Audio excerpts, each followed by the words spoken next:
বিসমিল্লাহির রহমানির রহিম। আজকে আমরা সমাধান করব 25তম বিসিএস এর প্রিলিমিনারি টেস্টটা। আপনারা যারা জব প্রত্যাশী আছেন অথবা বিসিএস পরীক্ষার প্রস্তুতি নিচ্ছেন, তাদের জন্য আশা করি ভিডিওটা অনেক বেশি উপকার হবে। তো পরীক্ষাটা হয়েছিল 2004 সালে এবং পূর্ণমান ছিল 100 নম্বরের, অর্থাৎ 100টা এমসিকিউ এসেছিল এবং সেট নাম্বার ছিল 1 এবং কোড ছিল গোলাপ। তো প্রথম প্রশ্নটা এসেছিল বাংলা সাহিত্য থেকে, যে বাংলা সাহিত্যের প্রথম ইতিহাস গ্রন্থ কে রচনা করেন। তো বিশিষ্ট শিক্ষাবিদ ও গবেষক দীনেশচন্দ্র সেন, যার জন্ম 1866 সালে এবং মৃত্যু 1939 খ্রিস্টাব্দে। তো তিনি 1896 সালে বঙ্গভাষা ও সাহিত্য নামে প্রাচীন ও মধ্যযুগের বাংলা সাহিত্যের সুশৃঙ্খল ও তথ্য সমৃদ্ধ ধারাবাহিক ইতিমূলক এই গ্রন্থটি রচনা করেন। আর এটি বাংলা সাহিত্যের প্রথম যথার্থ ইতিহাস গ্রন্থ হিসেবে স্বীকৃত। তো তার মানে আমরা উত্তরটা পাচ্ছি যে দীনেশচন্দ্র সেন।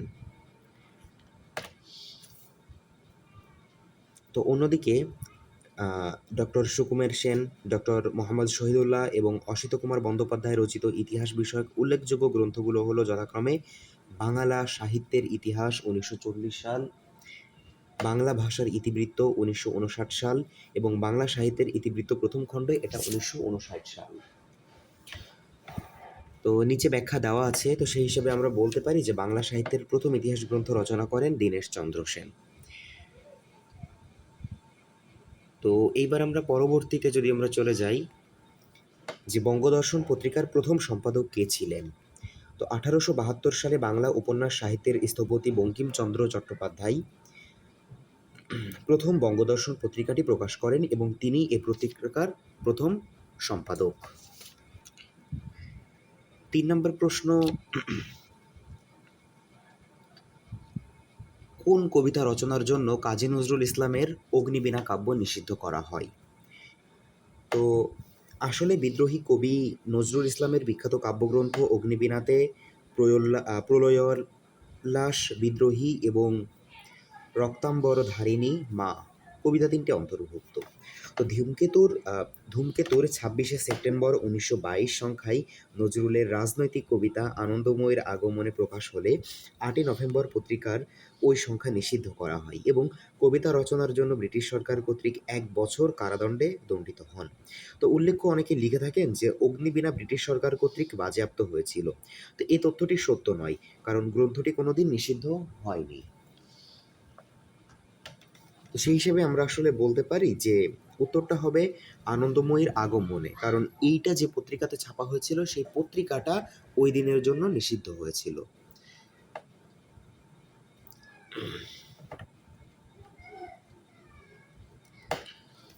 তো এখানে হচ্ছে আমাদের সমাধানে দেখাচ্ছে যে রক্তাশ্বর ধারিণী মা।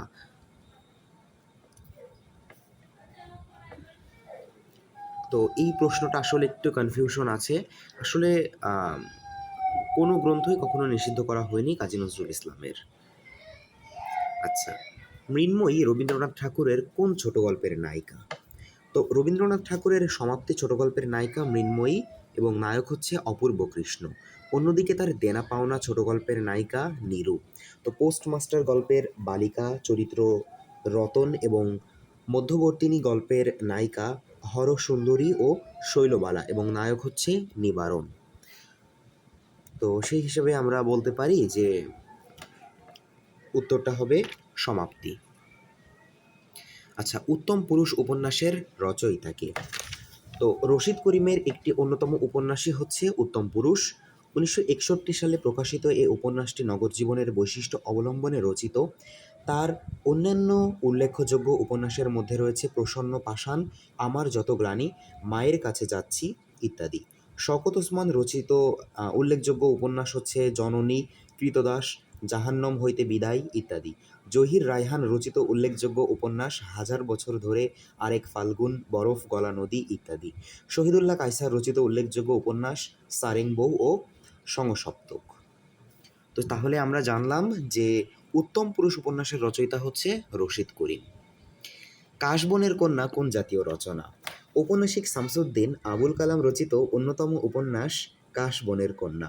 এটি জেলে সম্প্রদায়ের জীবনভিত্তিক উপন্যাস। 1954 সালে প্রকাশিত গ্রন্থাগারে উপন্যাসটিতে বরিশাল অঞ্চলের মুখের ভাষা ও জীবনবোধ অত্যন্ত সুন্দরভাবে ফুটিয়ে তোলা হয়েছে। সো তার মানে কাশবনে এটা কিন্তু একটা মানে বরিশালের উপন্যাস বলা যায় বা বরিশালের ভাষাই। কোনটি মোহাম্মদ এনামুল হকের রচনা? তো মনীষা মঞ্জুষা বিশিষ্ট শিক্ষাবিদ ও গবেষক মোহাম্মদ এনামুল হক রচিত এক সংকলন গ্রন্থ। 2 খণ্ডের এই গ্রন্থের প্রথম খণ্ড 1975 সালে এবং দ্বিতীয় খণ্ড 1976 সালে প্রকাশিত হয়। আধুনিক ভাষাতত্ত্ব গবেষণা গ্রন্থটি রচনা করেন আবুল কালাম।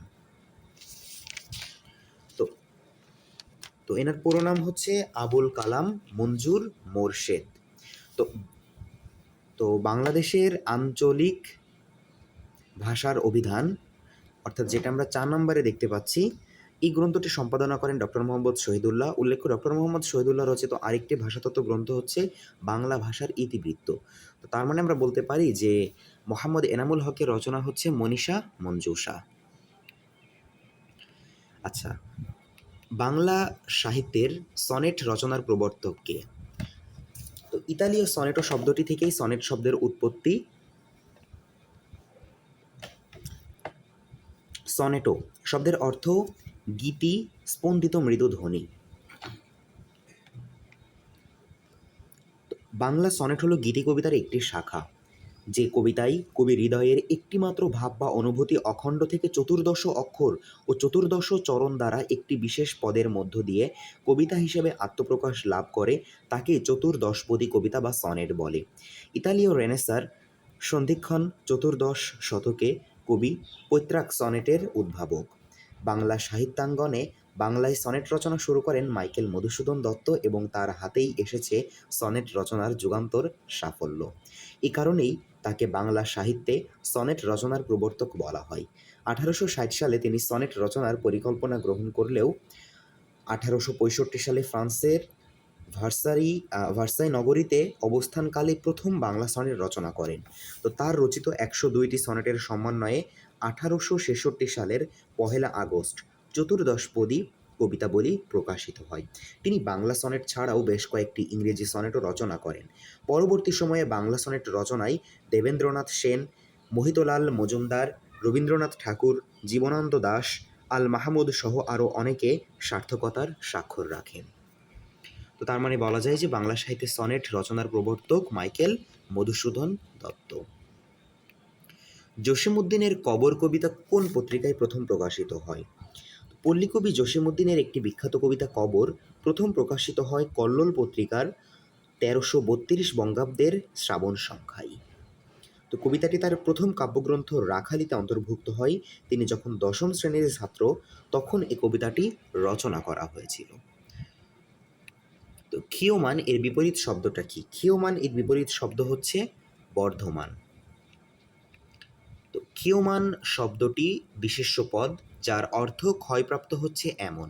এর বিপরীতার্থক শব্দ হলো বর্ধমান। অন্যদিকে বৃহৎ শব্দটির বিপরীতার্থক শব্দ ক্ষুদ্র। বর্ধিষ্ণু শব্দটির বিপরীতার্থক শব্দ ক্ষয়িষ্ণু বা হ্রাসপ্রাপ্ত এবং বৃদ্ধিপ্রাপ্ত শব্দটির বিপরীতার্থক শব্দ হ্রাসপ্রাপ্ত।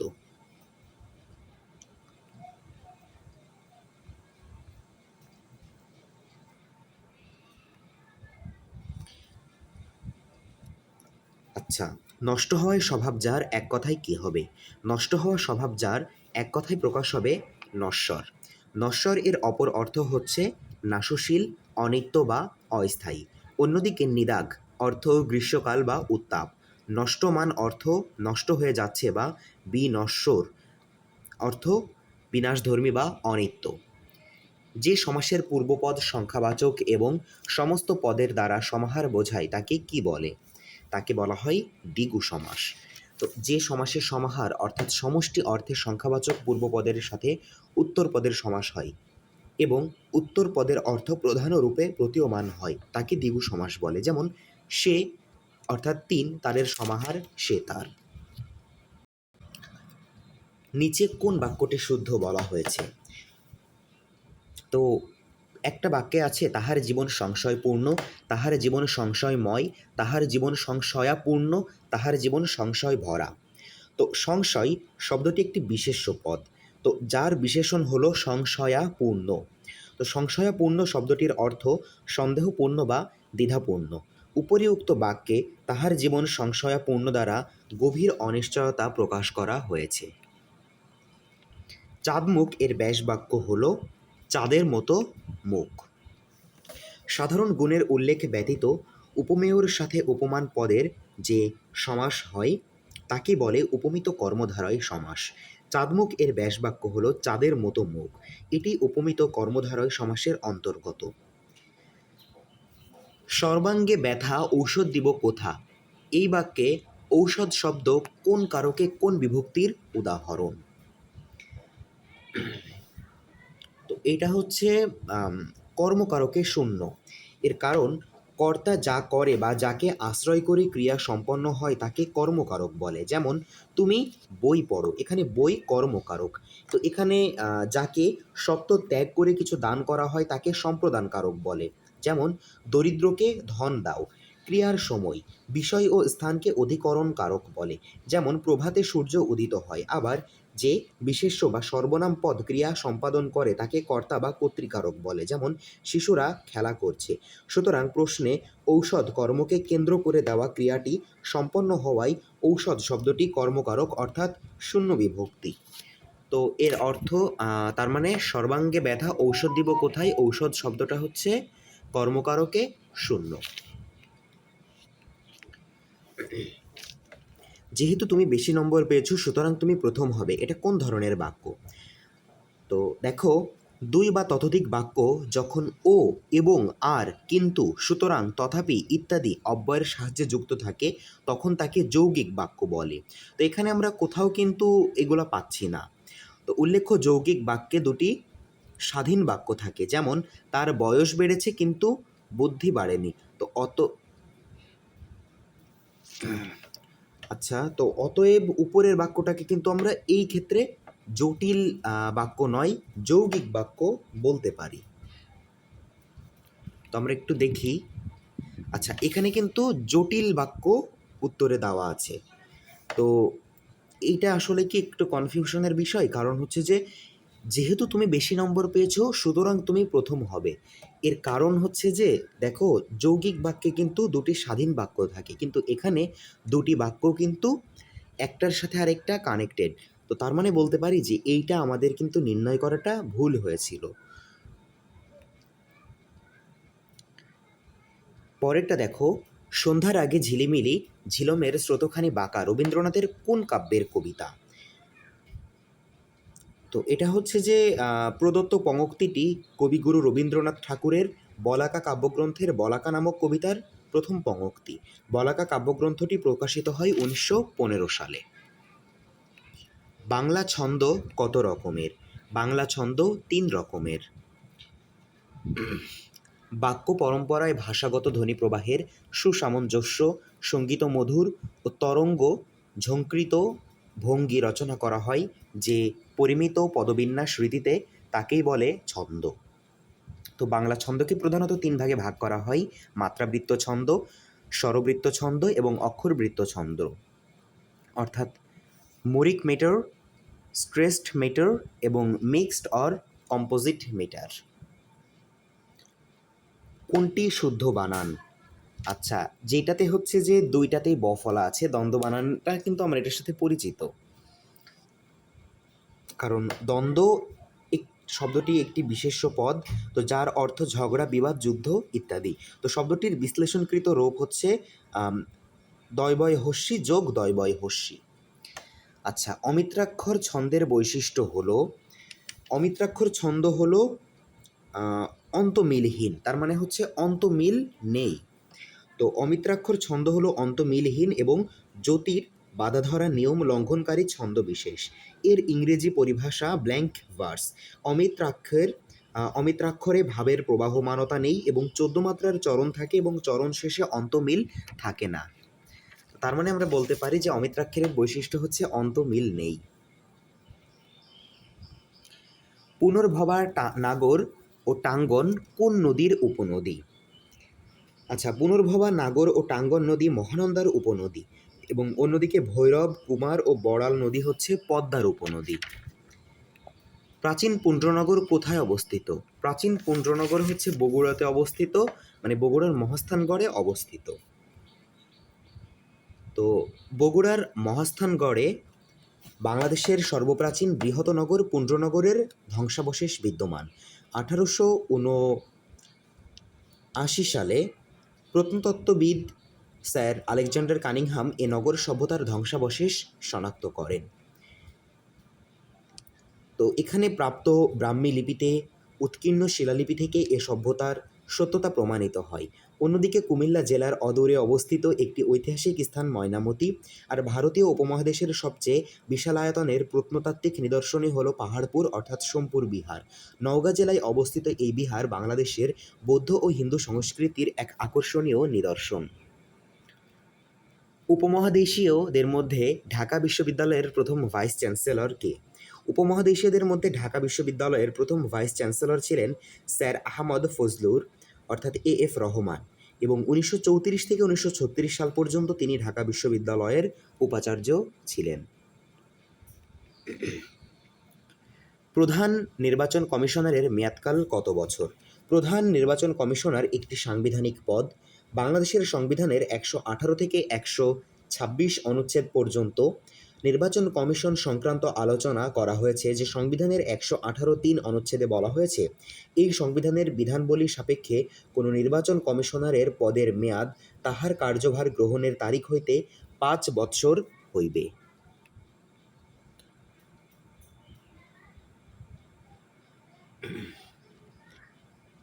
সার্কভুক্ত কোন দেশের দূতাবাস বাংলাদেশে নেই? তো সার্কভুক্ত সকল দেশের দূতাবাসই বাংলাদেশে রয়েছে।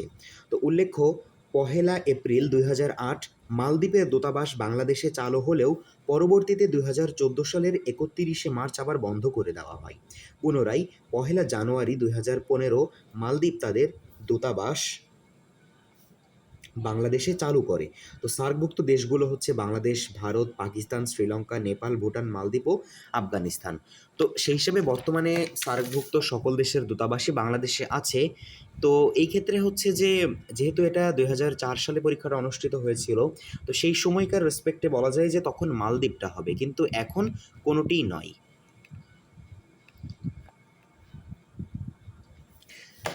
কোন বাংলাদেশি উপজাতির পারিবারিক কাঠামো পিতৃতান্ত্রিক?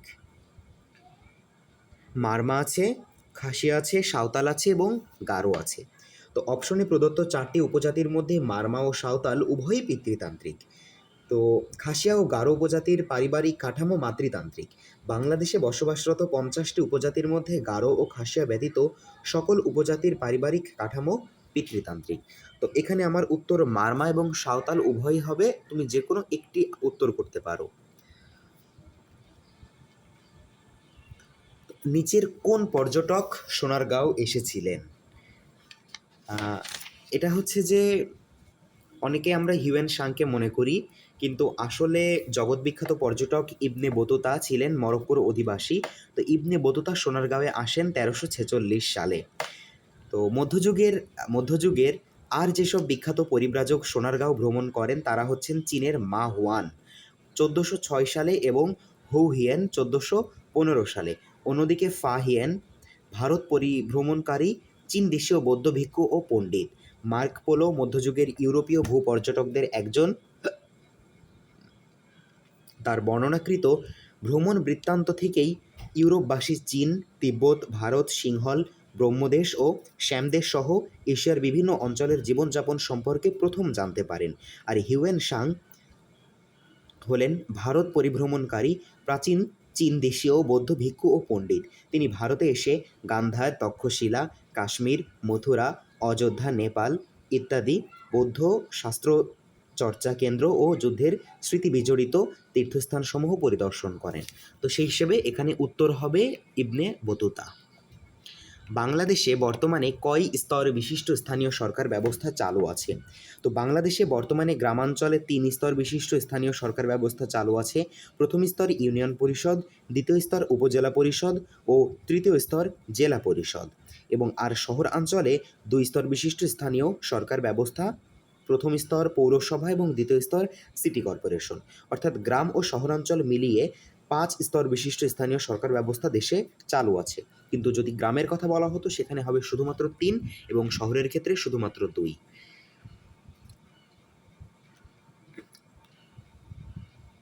তো এখানে হচ্ছে যে আমাদের হয়তো উত্তরে দেখাচ্ছে 3, কারণ এখানে শুধুমাত্র গ্রামেরটা ধরা হয়েছে, কিন্তু আমরা যদি 2টাই ধরি তো সেই ক্ষেত্রে আমাদের 5টি হবে। বাংলাদেশের 8ম জাতীয় সংসদে কোন সদস্য নিজে নিজের কাছে সংসদ সদস্য হিসেবে শপথ নেন? তো এখানে হচ্ছে যে বাংলাদেশের জাতীয় সংসদ সদস্যদের শপথনামা সংবিধানের 3য় তফসিলে লিপিবদ্ধ রয়েছে যে সে অনুযায়ী প্রত্যেক নির্বাচনী ব্যক্তি বিদায়ী স্পিকার বা তার অনুপস্থিতিতে ডেপুটি স্পিকারের সামনে শপথ গ্রহণ এবং শপথনামায় স্বাক্ষর করেন। তো 8ম শতকে নির্বাচিত সংসদ সদস্য আব্দুল হামিদ অ্যাডভোকেট নিজের কাছে শপথ গ্রহণ করেন, যেহেতু তিনি নিজেই বিদায়ী স্পিকার। বাংলাদেশে কোন সনে সিটিবিটি অনুমোদন করে? তো সিটিবিটি এটার পূর্ণরূপ হচ্ছে কম্প্রিহেন্সিভ টেস্ট ব্যান ট্রিটি বা পারমাণবিক অস্ত্র পরীক্ষা নিষিদ্ধকরণ চুক্তি। তো এই চুক্তির মাধ্যমে পারমাণবিক অস্ত্রের পরীক্ষামূলক বিস্ফোরণ নিষিদ্ধ ঘোষণা করা হয়েছে। তো সিটিবিটি স্বাক্ষরের জন্য উন্মুক্ত করা হয় 1996 সালের 24শে সেপ্টেম্বর। বাংলাদেশ 1996 সালের 24শে অক্টোবর 129তম দেশ হিসেবে সিটিবিটিতে স্বাক্ষর করে। স্বাক্ষরের পর এটি র্যাটিফাই বা অনুসমর্থনের প্রয়োজন হয়। বাংলাদেশ 2000 সালের 8ই মার্চ 28তম ও দক্ষিণ এশিয়ার প্রথম দেশ হিসেবেই এটি অনুমোদন করে। তো উত্তরটা হবে 2000 সাল। তো কিন্তু স্বাক্ষর করা হয়েছিল 1996 সালে। সদ্য ঘোষিত তিতাস উপজেলা কোন জেলায় অবস্থিত? আচ্ছা, তিতাস উপজেলা দেশের 470তম উপজেলা। এটি কুমিল্লা জেলার অন্তর্ভুক্ত। বর্তমানে দেশে মোট উপজেলার সংখ্যা 495টি। তো সর্বশেষ উপজেলাগুলোর মধ্যে আছে ডাসার, যেটা মাদারীপুরে, ঈদগাঁও আছে কক্সবাজারে এবং মধ্যনগর আছে সুনামগঞ্জে। তো আমরা বলতে পারি যে তিতাস উপজেলা কুমিল্লায় অবস্থিত। বাংলাদেশের জাতীয় সংসদে কোরাম হয় কত সদস্যের উপস্থিতিতে? সংবিধানের 75(2) অনুচ্ছেদে বলা হয়েছে যে সংসদের বৈঠক চলাকালে কোনো সময়ে উপস্থিত সদস্য সংখ্যা 60-এর কম বলিয়া যদি সভাপতির দৃষ্টি আকর্ষণ করা হয়, তাহা হইলে তিনি অনূন 60 জন সদস্য উপস্থিত না হওয়া পর্যন্ত বৈঠক স্থগিত রাখিবেন কিংবা মুলতবি করিবেন। সুতরাং বাংলাদেশ জাতীয় সংসদে কোরাম হয় ন্যূনতম 60 জন সংসদ সদস্যের উপস্থিতিতে।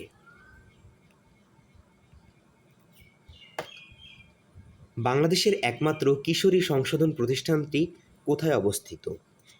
তো 10 ডিসেম্বর 2002 তৎকালীন প্রধানমন্ত্রী বেগম খালেদা জিয়া গাজীপুরের কোনাবাড়ীতে কিশোরী সংশোধন কেন্দ্রের উদ্বোধন করেন।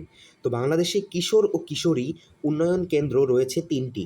এর মধ্যে 2টি কিশোর ও 1টি কিশোরীদের জন্য।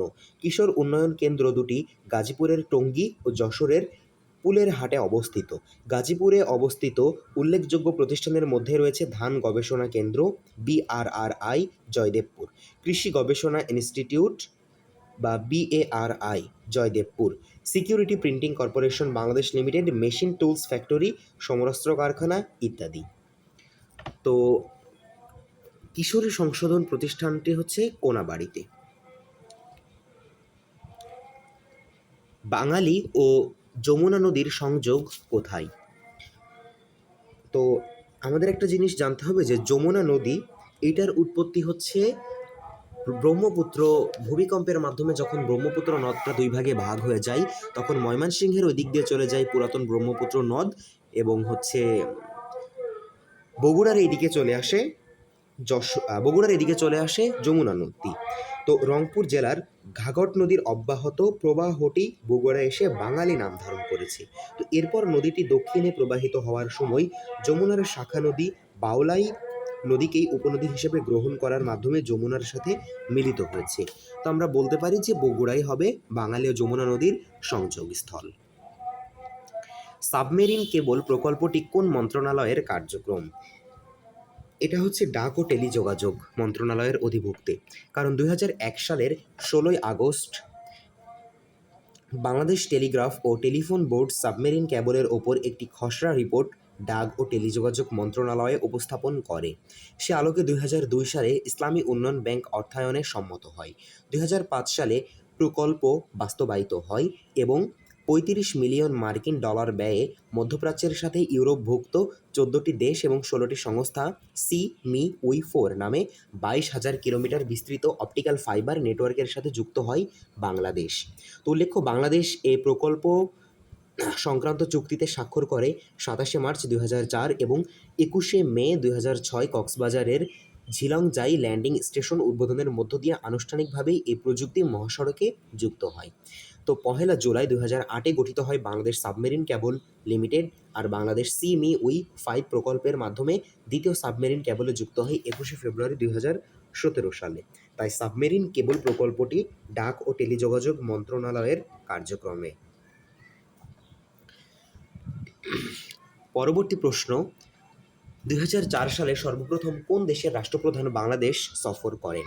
তো ভিয়েতনামের তৎকালীন রাষ্ট্রপ্রধান ট্রান লুক দুয়ং ২০০৪ সালে সর্বপ্রথম বাংলাদেশ সফর করেন।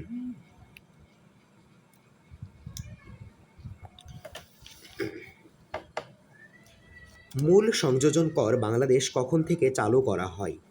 তো ভ্যাট বা ভ্যালু অ্যাডেড ট্যাক্স এর বাংলা রূপ হলো মূল্য সংযোজন কর। তো ১৯৯১ সালের অর্থ আইন দ্বারা বাংলাদেশের মূল্য সংযোজন কর ব্যবস্থা প্রবর্তন করা হয়। তো ১লা জুলাই ১৯৯১ থেকে এই কর ব্যবস্থা কার্যকর করা হয়। বাংলাদেশ উন্নয়ন ফোরামের সমন্বয়কারী কোন সংস্থা? তো ২০১৮ সালের ১৭ থেকে ১৮ জানুয়ারি বাংলাদেশ উন্নয়ন ফোরামের সর্বশেষ বৈঠক অনুষ্ঠিত হয় ঢাকায়। এই সম্মেলনে বিশ্বব্যাংক, জাইকা, ইউএনডিপি ও আইএমএফ সহ কতিপয় উন্নয়ন সহযোগী সংস্থায় অংশগ্রহণ করে, তবে প্রধান সমন্বয়কারী বিশ্বব্যাংক। কর্ণফুলী নদীর উৎস ভারতের কোন রাজ্যে? এটা হচ্ছে কর্ণফুলী নদীর উৎপত্তিস্থল ভারতের মিজোরাম রাজ্যের লুসাই পাহাড়ের লংলে হতে। এটি রাঙামাটি এবং বন্দর নগরী চট্টগ্রামের মধ্য দিয়ে প্রবাহিত হয়ে পতেঙ্গার সন্নিকটে বঙ্গোপসাগরে পতিত হয়েছে। ক্রিকেটে বাংলাদেশের কোন সালে টেস্ট মর্যাদা লাভ করে? ২০০০ সালে, কারণ ২০০০ সালের জুন মাসে অনুষ্ঠিত আইসিসির সভায় বাংলাদেশকে টেস্ট সদস্যপদ প্রদানের ব্যাপারে আলোচনা করা হয় এবং ২৬শে জুন ইংল্যান্ডের লর্ডসে অনুষ্ঠিত সভায় সর্বসম্মতিক্রমে বাংলাদেশকে পূর্ণ সদস্যপদ প্রদান করা হয়। উল্লেখ্য, বাংলাদেশ একদিনের আন্তর্জাতিক ক্রিকেট খেলার মর্যাদা লাভ করে ১৯৯৭ সালের ১৫ই জুন। তো এরপরে আমরা যদি গণিত অংশের মধ্যে যাই, তো সেখানে আমরা দেখতে পাই যে √2 সংখ্যাটি কী সংখ্যা? তো এটি একটি অমূলদ সংখ্যা, কারণ পূর্ণবর্গ নয় এমন স্বাভাবিক সংখ্যার বর্গমূলই অমূলদ সংখ্যা। এখন √2 কিন্তু পূর্ণবর্গ নয়, তাই √2 একটি অমূলদ সংখ্যা। ১ মিটার কত ইঞ্চির সমান? ১ মিটার ৩৯.৩৭ ইঞ্চির সমান। আচ্ছা, x+1/x = √3 হলে x³ + 1/x³ এর মান কত হবে? তো আমরা যদি এখন ফর্মুলা বসাই যে x³ + 1/x³, আমি উত্তরটা দেখিয়ে দিচ্ছি, আগেই শূন্য হবে। তো এখানে ব্যাখ্যা দেওয়া আছে যে x³ + 1/x³, তো এটার ফর্মুলা হবে x + 1 / x whole cube minus 3x × 1/x x + 1/x। তো আমরা যদি এখানে এখন √3-কে কিউব করি, -3√3-কে রাখি, তো √3-কে কিউব করলে কিন্তু 3√3 - 3√3, অর্থাৎ এটা শূন্য হবে। ৩ দিনে একটি কাজের 1/27 শেষ হলে ওই কাজের 3 গুণ শেষ করতে কতদিন সময় লাগবে? তো আমরা ধরে নিই যে 1/27 কাজ শেষ হয় 3 দিনে। তো তো সেই ক্ষেত্রে এক অংশ কাজ শেষ হবে অবশ্যই 27 গুণ 3-এ, তার মানে কি 1/27 অংশ 27টা 3-এর সাথে গুণ হয়ে যাবে, তো তার মানে 81 দিনে। তো 81 দিনে কিন্তু কাজটার এক অংশ শেষ হচ্ছে, কিন্তু আমাকে বলেছে আবার 3 গুণ, অর্থাৎ কাজটা যতটুকু শেষ হয়েছে তার আরও 3 দিয়ে গুণ করতে হবে। তো 81 গুণ 3 করলে হয় 243 দিন। এখানে ব্যাখ্যা দেওয়া আছে, আপনারা চাইলে দেখে নিতে পারেন। আচ্ছা, x cube minus 11x plus 30 এবং x cube minus 4x cube minus 2x minus 15 এর গসাগু কত হবে? তো এখন এইটার গসাগু বলতে আমরা দ্বিতীয় যে রাশিটা পাচ্ছি, দ্বিতীয় রাশিটাকে যদি প্রথম রাশি দ্বারা ভাগ করা হয় যেটা পাবো সেটাই গসাগু। তো এক কথায় বলতে গেলে অপশনে যেগুলো আছে তার মধ্যে যেই রাশিটা দুইটা রাশির উৎপাদক হবে বা দুইটারই কমন উৎপাদক সেটাই গসাগু। এখন x cube minus 11x plus 30 এইটাকে যদি আমরা উৎপাদকে বিশ্লেষণ করি, তো সেই ক্ষেত্রে আমরা 5 আর 6 11 এবং 5 6 30, তো তার মানে এটার উৎপাদকে বিশ্লেষণ হবে এক্স মাইনাস 5 এবং এক্স মাইনাস 6, অর্থাৎ ক এবং খ এর মধ্যে যে কোনো একটি উত্তর হবে। এখন আমাদেরকে দেখতে হবে যে এক্স মাইনাস 5 আর এক্স মাইনাস 6 কোনটা দ্বিতীয় রাশি দ্বারা বিভাজ্য হয়। এখন এখানে যদি আমরা দেখি যে এক্স মাইনাস 5-এ যেটা একটা ধ্রুবক আছে, ধ্রুবকটা 5, এবং আমাদের উক্ত দ্বিতীয় রাশিতে কিন্তু ধ্রুবক 15 আছে। এখন 15 কিন্তু 5 দিয়ে বিভাজ্য হয়, কিন্তু 6 দিয়ে বিভাজ্য হয় না। আবার 30 5 এবং 6 উভয় দিয়ে বিভাজ্য হয়। সুতরাং আমরা বলতে পারি যেহেতু 6 15 দিয়ে বিভাজ্য হয় না, 5 দিয়ে বিভাজ্য হয়, সুতরাং এক্স মাইনাস 5ই হবে গসাগু। এবং এখানে ম্যাথমেটিক্যালি আমি জাস্ট শর্টকাটে একটা থিওরি বুঝিয়ে দিলাম, যারা বিজ্ঞান ব্যাকগ্রাউন্ডের আছেন তারা হয়তো বুঝতে পারবেন, কিন্তু যারা আসলে অন্যান্য ব্যাকগ্রাউন্ডের আছেন তারা এখান থেকে ব্যাখ্যাটা দেখে নিতে পারবেন, আশা করি আপনারা বুঝতে পারবেন। আচ্ছা, এক্স 46 নম্বরে আছে 1 plus 2 plus 3 plus 4 dot dot dot 99 পর্যন্ত কত, অর্থাৎ আপনাকে 1 থেকে 99 পর্যন্ত যোগ করতে দেওয়া হয়েছে। তো এত লম্বা একটা যোগ করা নিশ্চয়ই খুব একটা সহজ বিষয় না। তো আমি টোটাল আপনাদেরকে দুইটা সিস্টেম দেখাবো, একটা হচ্ছে যে একদম শর্টকাট, আর একটা হচ্ছে যে আসলে দুইটাই শর্টকাট, বাট একটা হচ্ছে যে একটু সূত্রের মাধ্যমে আর একটা হচ্ছে উপস্থিত বুদ্ধির মাধ্যমে। তো প্রথমে আমি যদি সূত্রের মাধ্যমে যাই, আমাদের একটা সূত্র আছে সমষ্টি নির্ণয় বের করার সূত্র। তো এখানে মোট পদ কত আছে 99টা, সো আমরা ধরে নিই যে এন এর মান 99। তো তাহলে আমাদের সমষ্টি নির্ণয়ের একটা সূত্র হচ্ছে S equal to N into N plus 1 divided by 2, তার মানে 99 গুণ 99 যোগ 1 ডিভাইডেড বাই 2, তার মানে 99 গুণ 100 ডিভাইডেড বাই 2, তার মানে হচ্ছে 99 আর 100 গুণ করলে হয় হচ্ছে 9900, 2 দিয়ে ভাগ করলে হয় 4950। তো এটা হচ্ছে যে আপনারা হাতে কলমে রাফে করতে পারেন। আর আরেকটা হচ্ছে যে উপস্থিত বুদ্ধির মাধ্যমে কি, আপনি দেখুন সর্বশেষ সংখ্যাটা হচ্ছে 99 এবং সর্বপ্রথমটা হচ্ছে 1। এখন 99 আর 1 যোগ করলে কত হচ্ছে, 99 আর 1 যোগ করলে 100 হয়। একইভাবে 99 এর আগেরটা কিন্তু 98, আবার একের পরেরটা হচ্ছে 2। এখন 98 আর 2 এই দুইটা যোগ করলে হচ্ছে 100। একইভাবে 3 এবং 97 যোগ করলেও 100 হচ্ছে। তো তার মানে আপনি টোটাল 100 পাবেন কতবার, আপনি টোটাল এখন এখানে যদি আপনি 49 আমার 49.5 বার আপনি যদি যোগ করেন, তো তার মানে এখানে আমার মোট পদ আছে 99টা, 99কে যদি আপনি 2 দিয়ে ভাগ করেন থাকে 49.5, তো 49.5 দিয়ে 100 যদি গুণ করেন তাহলে হবে 4950। আচ্ছা, লগ 2, লগ 4, লগ 3 ধারাটির প্রথম 10 পদের সমষ্টি কত হবে? এখন লগ 2কে আমরা কি বলতে পারি যে লগ 2 তার উপরে একটা পাওয়ার 1 আছে। আবার লগ 4কে আমরা বলতে পারি লগ 2 তার উপরে পাওয়ার 2। আবার লগ 3কেও বলতে পারি লগ 2 তার উপরে কিউব। তো তার মানে কি আমরা লগ 2কে কমন নিতে পারছি এবং ব্র্যাকেটের ভিতরে থাকবে 1 2 3 4 5 6 7 8 9 10 এইভাবে।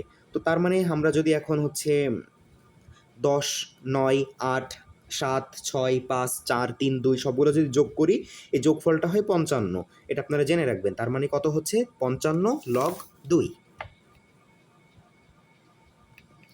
আচ্ছা, একটি 48 মিটার লম্বা খুঁটি ভেঙে গিয়ে সম্পূর্ণভাবে বিচ্ছিন্ন না হয়ে ভূমির সাথে 30 ডিগ্রি কোণ উৎপন্ন করে, খুঁটিটি কত উঁচুতে ভেঙে ছিল? তো এটা যদি আমি একটু সহজভাবে দেখিয়ে দিতে চাই, যে ধরুন যে এটা আমার হচ্ছে যে লম্বা একটা খুঁটি। আচ্ছা, ধরুন যে লাল এটা আমার লম্বা একটা খুঁটি। এখন বলা হয়েছে যে এই লম্বা খুঁটিটা 48 মিটার। এখন এটা সম্পূর্ণ বিচ্ছিন্ন, এটা খুঁটিটা কোনো একটা পর্যায় থেকে ভেঙে গেল সামহাউ। তো আমি ধরে নিলাম যে খুঁটিটা এই প্লেস থেকে ভেঙে গেল। সো তার মানে এই প্লেস থেকে ভেঙে এই জিনিসটা এটা অবশ্যই ভেঙে এরকম নিচে পড়ে যাবে, তাই না? সো তার মানে আপনি একটা জিনিস দেখুন যে আমার খুঁটিটা এখানে যতটুকু ছিল, মানে এইটা যতটুকু অবশ্যই এটাও ততটুকু, কারণ এইটাই তো ভেঙে এখানে পড়ছে, তাই না? সো তার মানে এখন আমার টোটালটা কিন্তু 48। টোটালটা যদি 48 হয়, নিচের যেটুকু অবশিষ্ট আছে এটাকে যদি আমি এক্স ধরি, তাহলে উপরের এটা আমার 48 মাইনাস এক্স হবে। এখানে আসলে আমি ছোট স্ক্রিনে লিখতে পারছি না, বাট আপনারা আশা করি বুঝতে পারছেন যেটা 48 মাইনাস এক্স হবে। তো এইটা যদি 48 মাইনাস এক্স হয়, তার মানে এইটুকু আমার 48 মাইনাস এক্স হবে। তো তার মানে আমার সর্বশেষ আমি যে জিনিসটা আমার দাঁড়াচ্ছে যে এইটা হচ্ছে যে আমার এক্স, এইটা হচ্ছে 48 মাইনাস এক্স। আর নিচে তো আমার হচ্ছে যে ভূমি আছে, এখানে দেওয়া আছে 30°। তো যেহেতু ভূমির সাথে আছে অবশ্যই আমরা সাইনটাকে হিসাব করব। তো সাইন থিটা মানে কি? লম্ব বাই অতিভুজ। তো এখন যদি আমরা সাইন 30 ইকুয়াল টু লম্ব, তার মানে লম্ব কোনটা হবে? লম্ব এটা হবে, যেহেতু এটা কোণের বিপরীতে আছে।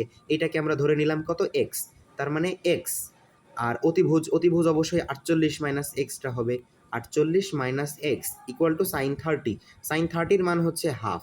তো তার মানে এখান থেকে আমরা যদি এটা ক্যালকুলেশন করি, তো আশা করি আমরা হচ্ছে যে উত্তরটা পেয়ে যাব। তো উত্তরটা আসলে হবে 16। কারণ আমরা যদি হচ্ছে যে 2x equal to 48 minus x হবে, এবং সেখানে 2x, এক্সকে যদি আমরা ওইদিকে নিয়ে যাই 2x plus x equal two 48, তার মানে 3x ইকুয়াল টু 48। তো তার মানে এক্সের মান হচ্ছে 16। তো আমি যতটুকু সম্ভব আপনাদেরকে বুঝিয়ে দিয়েছি, এবং তারপরেও এখানে অবশ্যই সুন্দরভাবে ব্যাখ্যাটা দেওয়া আছে। আশা করি এটা দেখলে আপনারা আরও ভালো বুঝতে পারবেন। আচ্ছা, পরবর্তী প্রশ্নে, একটি আয়তাকার ঘরের দৈর্ঘ্য বিস্তারের দ্বিগুণ। তো এর ক্ষেত্রফল 512 বর্গমিটার হলে পরিসীমা কত হবে? তো এক্ষেত্রে আমরা প্রস্থটাকে যদি এক্স ধরি, তো তাহলে হচ্ছে দৈর্ঘ্যটাকে 2x ধরলাম। তো তাহলে কি প্রশ্ন মতে 2x স্কোয়ার ইকুয়াল টু 512, এখান থেকে এক্সের মান আসবে 16। তাহলে পরিসীমা হচ্ছে কত হবে? যেহেতু দৈর্ঘ্য বিস্তারের দ্বিগুণ, তার মানে বিস্তার হবে অবশ্যই 32। তো তার মানে 16 যোগ 32 ইন্টু 2, তার মানে এটা 96 হবে। আপনারা কখনোই 48টাকে উত্তরে দাগাবেন না যদি থাকে। আচ্ছা, পরবর্তী প্রশ্ন দেওয়া আছে যে ওয়াই এর মান হচ্ছে 3x প্লাস 2, আরেকটা হচ্ছে যে মাইনাস 3x প্লাস 2, আরেকটা হচ্ছে যে ওয়াই এর মান -2 দ্বারা গঠিত জ্যামিতিক চিত্র কোনটা? এখানে আমাদের 3টি রাশি দেওয়া আছে।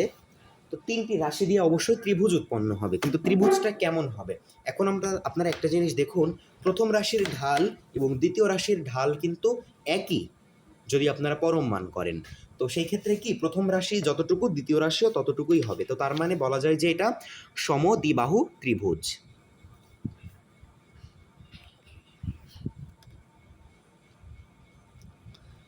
আবারও আমরা সাধারণ জ্ঞানে প্রবেশ করলাম।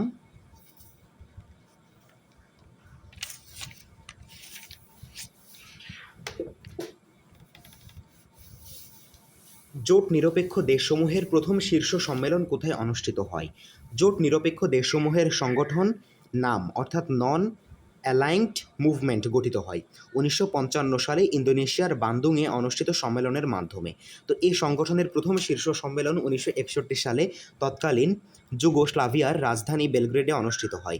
18তম শীর্ষ সম্মেলন 25 থেকে 26 অক্টোবর 2019 আজারবাইজানের বাকুতে অনুষ্ঠিত হয়। 2024 সালের 19তম সম্মেলন হবে উগান্ডার রাজধানী কাম্পালায়। তো তার মানে জোট নিরপেক্ষ দেশসমূহে প্রথম শীর্ষ সম্মেলন অনুষ্ঠিত হয় বেলগ্রেডে।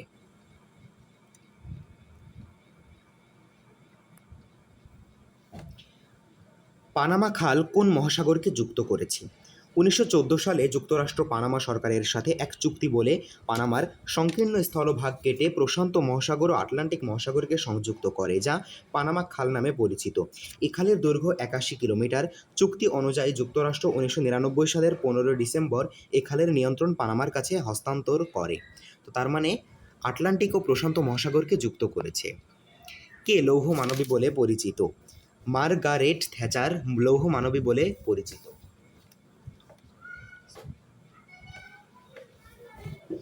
তো মার্গারেট থ্যাচার কনজারভেটিভ পার্টি থেকে 1979 থেকে 1990 পর্যন্ত একটানা 3 মেয়াদে ব্রিটেনের প্রধানমন্ত্রী ছিলেন।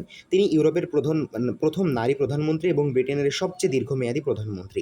পররাষ্ট্র ও অর্থনৈতিক নীতিতে তিনি অত্যন্ত কঠোর উন্নয়নমূলক নীতিমালা প্রয়োগ করেছিলেন, যা থ্যাটচার রিভলিউশন নামে খ্যাত। তার এরূপ গঠনমূলক কাজের জন্য বিশ্বে তিনি আয়রনি লেডি বা লৌহ মানবী বলেই পরিচিত। মার্গারেট থ্যাচার 8 এপ্রিল 2013 সালে মারা যান। আবু গারিব বলতে কি বোঝায়? তো আবু গারিব ইরাকের রাজধানী বাগদাদে অবস্থিত একটি কারাগার। মার্কিন বাহিনী ইরাকি যুদ্ধবন্দীদের এই কারাগারে বন্দী করে রাখে ও তাদের ওপর অমানবিক নির্যাতন চালায়। তো এটি একটি জেলখানা। বিগত 50 বছরের সেরা ফুটবলার কে? তো 2000 সালে ফিফা কর্তৃক আয়োজিত বিংশ শতাব্দীর সেরা ফুটবলার ও পুরস্কারে যৌথভাবে বিজয়ী হন পেলে ও ম্যারাডোনা। তবে union of European football association UEFA এর 2004 সালে আয়োজিত এক অনলাইন জরিপে 50 বছরের ইউরোপের সেরা খেলোয়াড় নির্বাচিত হন ফ্রান্সের জিনেদিন জিদান। তো উত্তরটা হবে জিদান। কিন্তু সেটা হচ্ছে যে 2004 সালে আয়োজিত এক অনলাইন জরিপে। কিন্তু এখানে হচ্ছে যে উত্তর পেলে এবং ম্যারাডোনা উভয়ই আছে। সো এই প্রশ্নটা আসলে একটি কনফিউশনের মতো প্রশ্ন।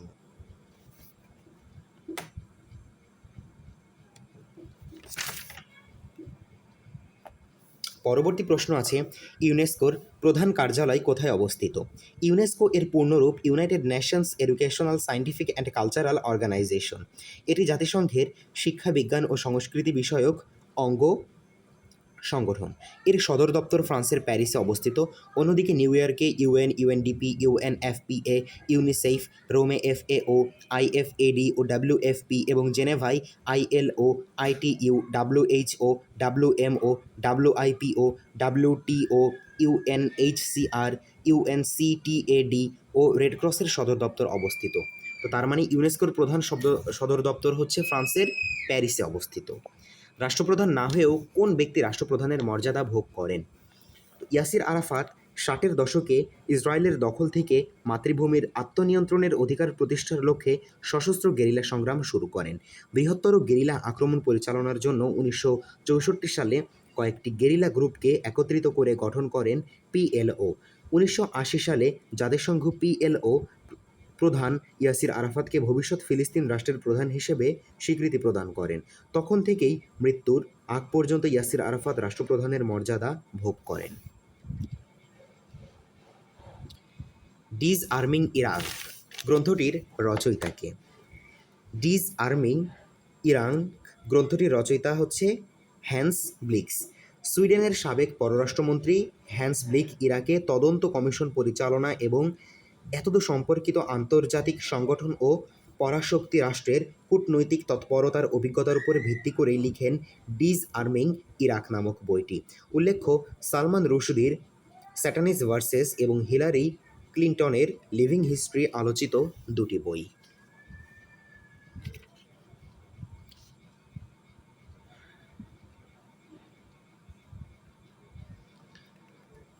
এই উপমহাদেশ থেকে যাবৎ কতজন নোবেল পুরস্কার পেয়েছেন?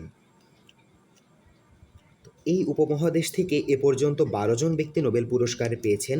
তারা হলেন সাহিত্যে রবীন্দ্রনাথ ঠাকুর, পদার্থবিজ্ঞানে চন্দ্রশেখর ভেক্টরো মন, চিকিৎসায় হরগোবিন্দ খোরানা, শান্তিতে মাদার তেরেসা, পদার্থবিজ্ঞানে আব্দুস সালাম, পদার্থবিজ্ঞানে সুব্রামানিয়াম চন্দ্রশেখর, অর্থনীতিতে অমর্ত্য সেন এবং শান্তিতে ডক্টর মোহাম্মদ ইউনুস এবং রসায়নে ভেঙ্কটরমন রামকৃষ্ণ, শান্তিতে মালালা ইউসুফ জাই ও কৈলাস সত্যার্থী এবং অর্থনীতিতে অভিজিৎ ব্যানার্জি। তো এখানে উত্তরটা হবে 12 জন, অর্থাৎ কোনোটিই নয়। নেপালের বর্তমান প্রধানমন্ত্রীর নাম কি? তো নেপালের বর্তমান প্রধানমন্ত্রী পুষ্পকমল দাহাল প্রচণ্ড, অর্থাৎ 26শে ডিসেম্বর 2022 থেকে বর্তমান। এবং উল্লেখ্য, গিরিজা প্রসাদ কৈরালা গণতান্ত্রিকভাবে নির্বাচিত নেপালের প্রথম প্রধানমন্ত্রী ছিলেন। তো এখানে উত্তরটি হবে কোনোটিই নয়। কিন্তু নেপালের 2015 সালের যেই আন্দোলন হলো, সেখান থেকে নেপালের বর্তমান প্রধানমন্ত্রীর নাম কেপি শর্মা ওলি, তিনি 15 জুলাই 2024 সাল থেকে দায়িত্ব পালন করছেন। এবং গিরিজা প্রসাদ কৈরালা, ইনি গণতান্ত্রিকভাবে নির্বাচিত নেপালের প্রথম প্রধানমন্ত্রী ছিলেন।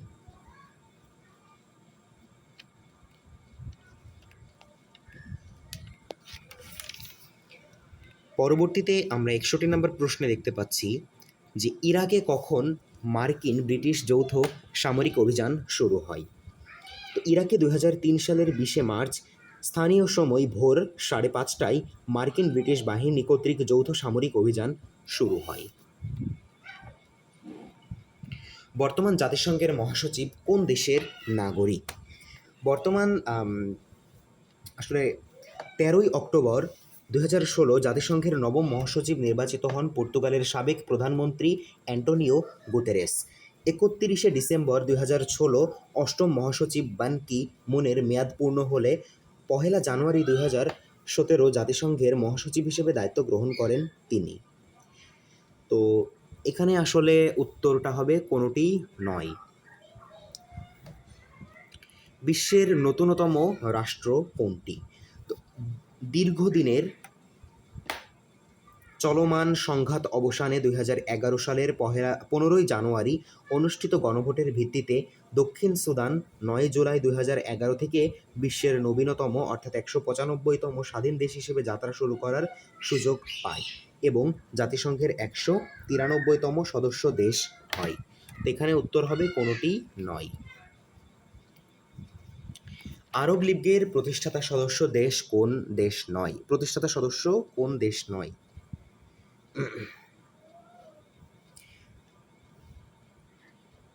1945 সালের 22 মার্চ মিশরের রাজধানী কায়রোতে আরব লীগ আনুষ্ঠানিকভাবে প্রতিষ্ঠিত হয়।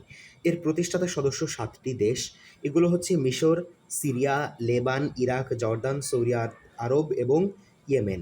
পরবর্তীতে 1971 সালে সংযুক্ত আরব আমিরাত আরব লীগের সদস্যপদ লাভ করে, কিন্তু এখানে আমাদের উত্তর হবে সংযুক্ত আরব আমিরাত। কোন দেশটি ল্যাটিন আমেরিকার অন্তর্ভুক্ত নয়? তো এখানে ব্রাজিল, আর্জেন্টিনা, পেরু, পানামা সবাই আসলে ল্যাটিন আমেরিকার অন্তর্ভুক্ত, তাই উত্তর হবে কোনোটি নয়। কারণ ভৌগোলিকভাবে ল্যাটিন আমেরিকা বলতে পুরো দক্ষিণ আমেরিকা থেকে উত্তর আমেরিকার মেক্সিকোর উত্তর সীমান্ত পর্যন্ত অঞ্চলকে বোঝায়। সেই হিসেবে প্রশ্নে উল্লিখিত 4টি দেশই ল্যাটিন আমেরিকার অন্তর্ভুক্ত। তো এই অঞ্চলে মোট 20টি স্বাধীন দেশ রয়েছে। দেশগুলো হলো Ecuador, Argentina, Uruguay, Cuba, Costa Rica, Colombia, El Salvador, Guatemala, Dominican Republic, Chile, Nicaragua, Panama, Paraguay, Peru, Bolivia, Venezuela, Brazil, Mexico, Honduras ও হাইতি। বর্তমানে ক্যারিবিয়ান এলাকার জামাইকা ও ট্রিনিদাদ ও টোবাগোকেও ল্যাটিন দেশ হিসেবে বিবেচনা করা হয়, তাই উত্তর হবে কোনোটি নয়। ইন্টারপোল সংস্থার সদর দপ্তর কোথায়? ইন্টারপোল শব্দটির পূর্ণরূপ ইন্টারন্যাশনাল পুলিশ অর্গানাইজেশন। অপরাধীদের শনাক্তকরণ ও গ্রেপ্তার করতে বিশ্বের দেশগুলো পরস্পরকে সহযোগিতার লক্ষ্যে প্রতিষ্ঠিত হয়েছে আন্তর্জাতিক সংস্থা। তো 1993 সালে প্রতিষ্ঠিত এ সংস্থাটির সদর দপ্তর ফ্রান্সের লিওস শহরে অবস্থিত। মধ্যপ্রাচ্যে কখন প্রথম তেল অস্ত্র ব্যবহার করা হয়েছিল? মধ্যপ্রাচ্যের তেল সমৃদ্ধ দেশগুলোর হঠাৎ করে একযোগে তেল রপ্তানি বন্ধ করাকেই বলা হয় তেল অস্ত্র ব্যবহার। তো মধ্যপ্রাচ্যের দেশগুলো 1993 সালে সর্বপ্রথম তেল অস্ত্র ব্যবহার করে 1973 সালে। বান্দুং শহরটি কোন দেশে অবস্থিত? আমার তো দেখে মনে হচ্ছে এটা বান্দরবনে অবস্থিত, কিন্তু বান্দুং শহরটি ইন্দোনেশিয়ার জাভা বরাত প্রদেশের রাজধানী। ইন্দোনেশিয়ার এই বিখ্যাত শহরটি জোট নিরপেক্ষ আন্দোলনের সাথে জড়িত। কার্টাগেনা প্রোটোকল হচ্ছে জাতিসংঘের জৈব নিরাপত্তা বিষয়ক একটি চুক্তি। কার্টাগেনা প্রোটোকল 1999 সালের ফেব্রুয়ারিতে কলম্বিয়ার কার্টাগেনা শহরে জৈব নিরাপত্তা বিষয়ক চুক্তিটির ব্যাপারে সিদ্ধান্ত গৃহীত হয়। পরবর্তীতে 2000 সালের 24 থেকে 29 জানুয়ারি চুক্তিটির খসড়া চূড়ান্ত করা হয় এবং 29 জানুয়ারি চুক্তিটি স্বাক্ষরিত হয়। তাই কার্টাগেনা প্রোটোকল হচ্ছে জাতিসংঘের জৈব নিরাপত্তা বিষয়ক চুক্তি। এবছর তামাক নিয়ন্ত্রণে আন্তর্জাতিক জেনেভা সম্মেলনে সভাপতি কোন দেশের নাগরিক? তো প্রশ্নে উল্লিখিত বছর বলতে 2004 সালকে বোঝানো হয়েছে। তো 2004 সালে বিশ্ব স্বাস্থ্য সংস্থার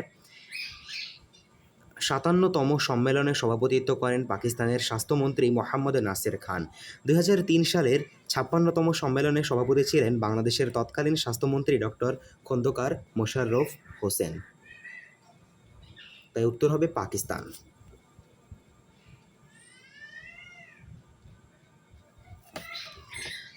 এবার যদি আমরা ইংরেজি পার্টে যাই,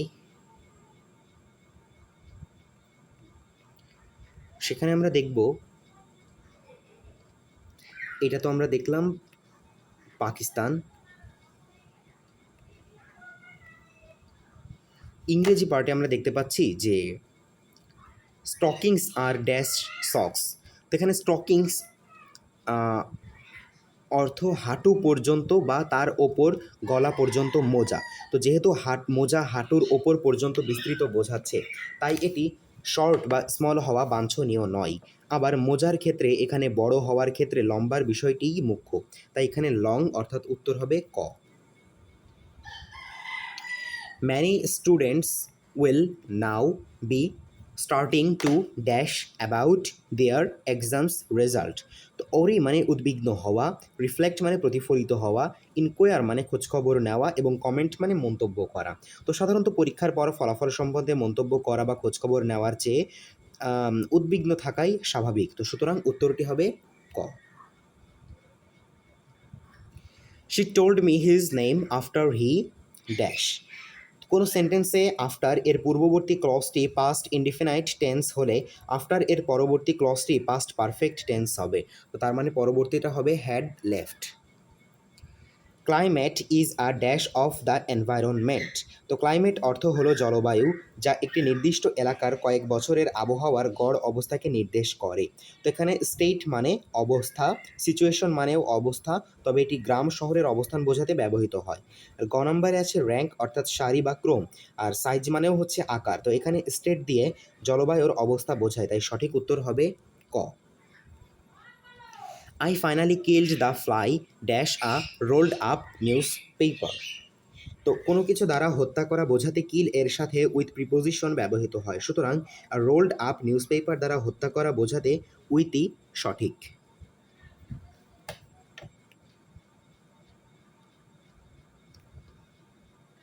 we must look placed or else he will be dash. তো এখানে ক নাম্বারে হচ্ছে ডিস্যাটিসফাইড আছে, যার অর্থ অসন্তুষ্ট। খ নাম্বারে ক্রজ আছে, যার অর্থ কাটাকাটি করা। হ্যাপি অর্থ সুখী এবং ডিলাইট অর্থ আনন্দ। তো বাক্যটি বোঝানো হচ্ছে যে আমরা অবশ্যই আনন্দিত থাকব, নতুবা সে এখানে নতুবা অর্থটি আনন্দিত এর বিপরীত কিছু বোঝাচ্ছে, এই জন্যই ডিস্যাটিসফাইড হবে। The man died dash over eating. Die by মানে কোনো আঘাতে মারা যাওয়া, ডাই অফ মানে রোগে মারা যাওয়া, ডাই ফর মানে আত্মত্যাগ করা, ডাই ফ্রম মানে কোনো কারণে মারা যাওয়া। এখানে বলা হয়েছে যে অতিরিক্ত খাওয়ার জন্য, এখানে অতি ভোজনের বা ওভার ইটিংয়ের কারণে মারা যাওয়া বোঝানো হয়েছে বলেই ডাই ফ্রম হবে, সুতরাং উত্তরটি হবে ঘ। He advised me dash smoking. তো অ্যাডভাইস ভার্বের পরে অবজেক্ট না থাকলে ইনফিনিটিভ না বসে ভার্বের সাথে আইএনজি যুক্ত হয়, কিন্তু অবজেক্ট থাকলে ইনফিনিটিভ ব্যবহৃত হয়। তো এই নিয়ম অনুযায়ী যেহেতু অ্যাডভাইস এর পরে মি আছে, তাই সঠিক উত্তর হবে টু গিভ আপ।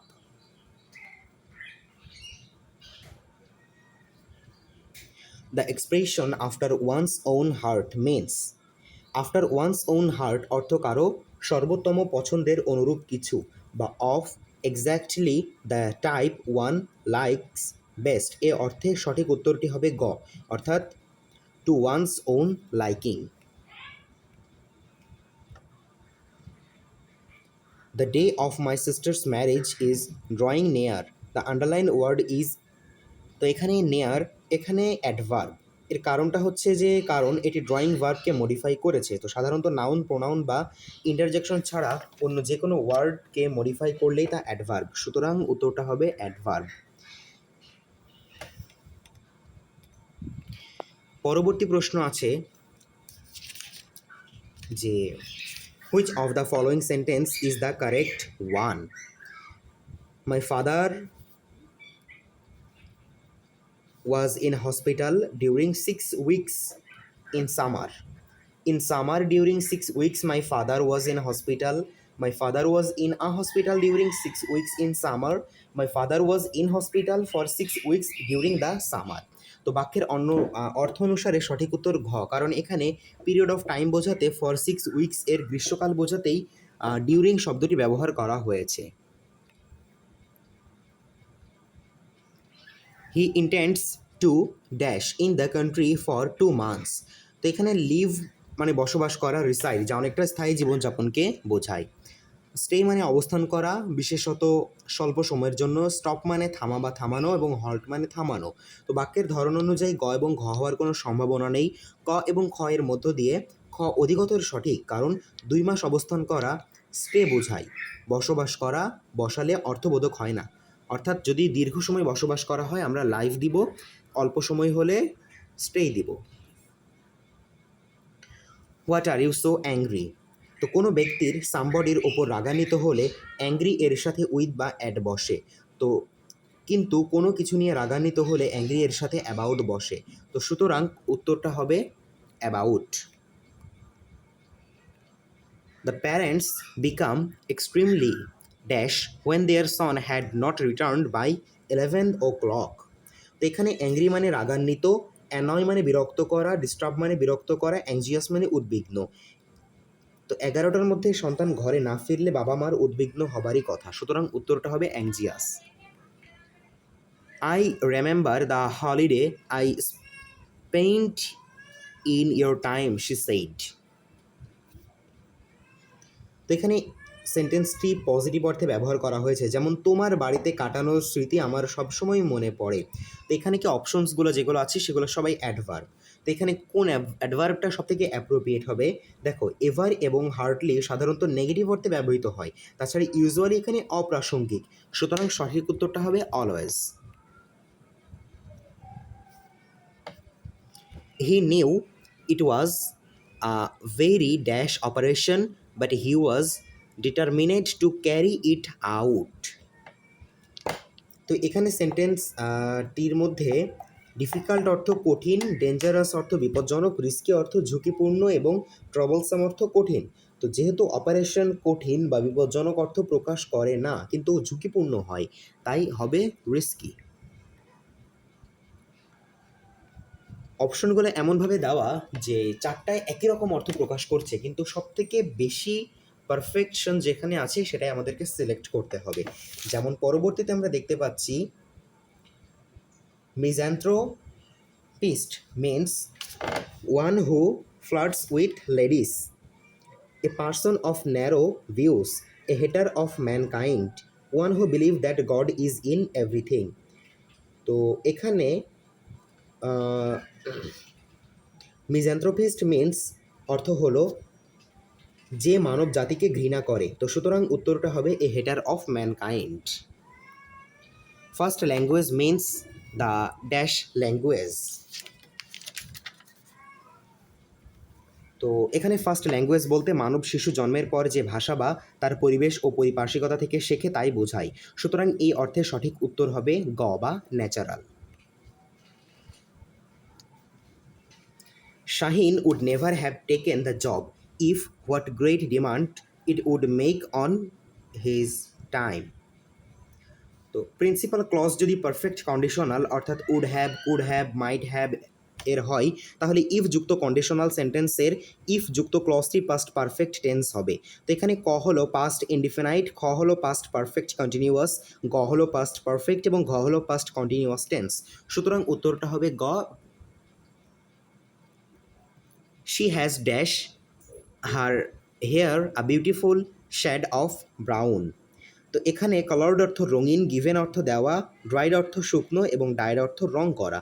তো সুতরাং চুলে রং করা অর্থে উত্তরটা হবে ডাইড। এবার যদি আমরা পুনরায় গণিতের পার্টে প্রবেশ করি, যে X plus Y equal to 6 এবং এক্স ওয়াই 8 হলে এক্স মাইনাস ওয়াই হোল স্কোয়ারের মান কত, এটা আমরা সরাসরি মানে ফর্মুলা দিয়ে বের করতে পারি, তবে আমরা মুখে মুখে যেভাবে করতে পারি, যেখানে এক্স প্লাস ওয়াই কী সংখ্যা যোগ করলে 6 হতে পারে। 5 একে যোগ করলে 6 হতে পারে, কিন্তু গুণ করলে 8 হয় না। কিন্তু 4 আর 2 যোগ করলে 6 হয়, গুণ করলে 8 হয়। তার মানে এক্সের মান 4, ওয়াইয়ের মান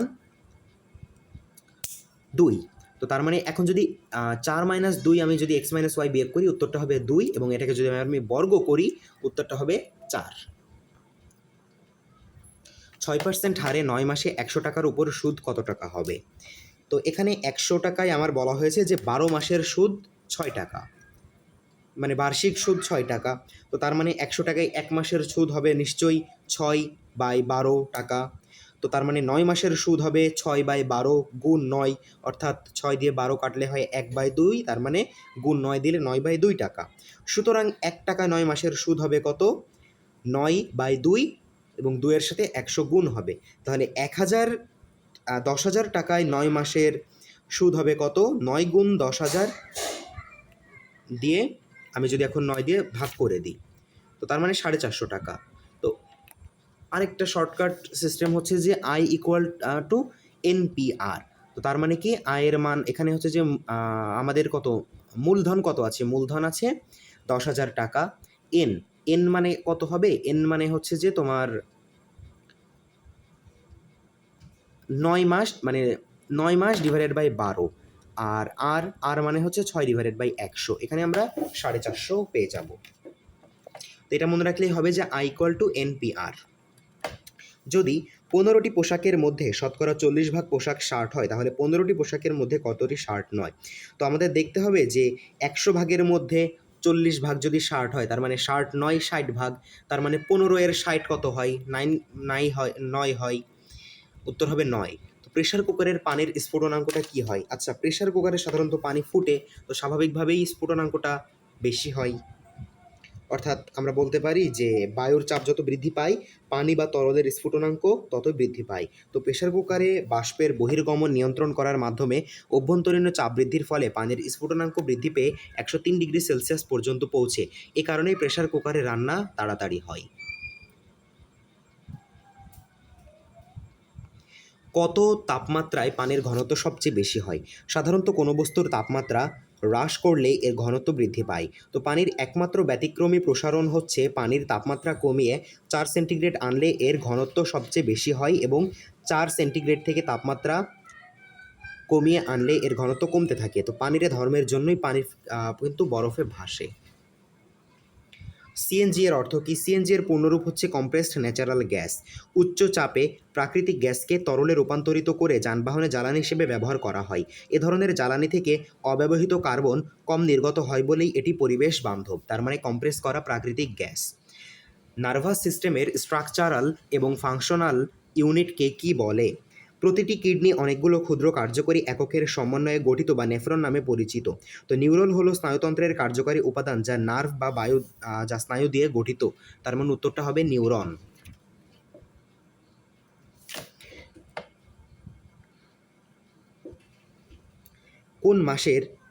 কোন মাধ্যমে শব্দের লোহার গতি সবথেকে বেশি থাকে? তো মাধ্যম ছাড়া শব্দ চলাচল করতে পারে না, বিধায় শূন্য মাধ্যমেই শব্দ গতিহীন।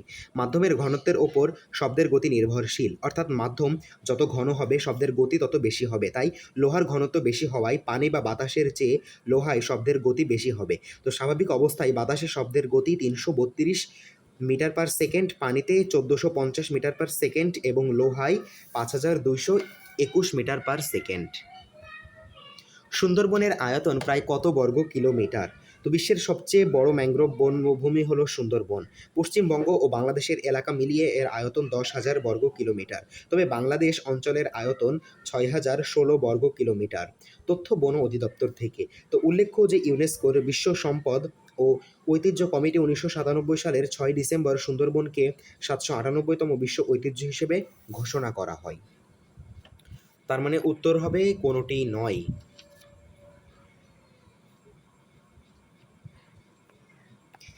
তো আসলটা আমাদের জেনে রাখাটা অবশ্যই প্রয়োজন। সেটা হচ্ছে যে 6,017 সুন্দরবনের আয়তন। আচ্ছা, রক্তে হিমোগ্লোবিনের কাজ কি? দেখো, রক্তে হিমোগ্লোবিনের কাজ অক্সিজেন পরিবহন করে প্রতিটি কোষে পৌঁছে দেওয়া এবং কোষ থেকে কার্বন ডাই অক্সাইড পরিবহন করে ফুসফুসে নিয়ে আসা। তো রোগ প্রতিরোধের কাজে নিয়োজিত আছে শ্বেতকণিকা এবং রক্ত জমাট বাঁধতে সাহায্য করে অনুচক্রিকা। তার মানে অক্সিজেন পরিবহন করা। তো আমরা শেষ করলাম প্রায় 100টা প্রশ্ন, যেটা 2000 যেটা হচ্ছে যে 2004 সালে আসা 25তম বিসিএস এর প্রিলিমিনারি টেস্ট। তো আশা করি আপনারা সবাই এখান থেকে উপকৃত হবেন। ধন্যবাদ।